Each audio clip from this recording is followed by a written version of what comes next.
What are some of the challenges that you faced in the radio industry? You've been on radio since 2009. You can't tell me ukuthi wena just been all smooth. Njengabanye abantu ngihlalile iminyaka ngingaholi. Ngibanjiwe inkunzi ngihamba ngenyawo ngisuka emsebenzini. Not once, not twice. Are you serious? I'm telling you. Most doing, and then people think it's all nje good, you know, including Matombazane. Some of them, they'll just approach you Expectations with some higher expectations, and then when they don't get what they were expecting, and then it's a different story. And then sometimes uzofuneka manje usenze into engayizo manje uyafuna uyabona nje izinto enjengalezo yabo. Sometimes ubizwe kwi-event, you know, serious ngalendlela ukuthi even into zokugqoka onazo manje nasokufeka manje ucabange kaningi ukuthi ukuze kuleya event wenze njalo. You know why ngisho njalo? Because ayikho into engayazi within i-radio. Ayikho. Yeah. But you know that there are people who will challenge you when you say I can do when it comes to radio.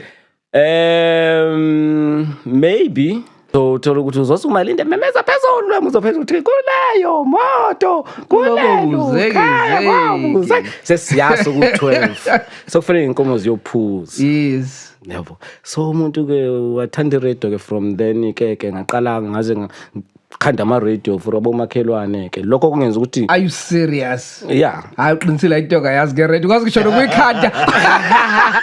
Yabo. So ngaqala I'm a dropout man. Dropout at university, high school? High school. Yes. Okay.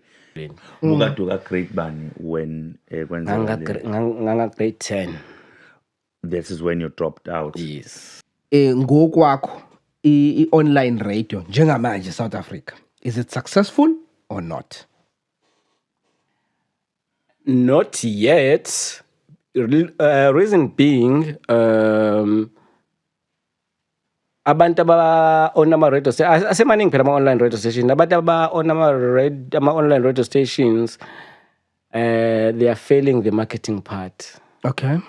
Yabo, because i-marketing ezokwenza ukuthi i-radio yenza inamba ibe recognizable.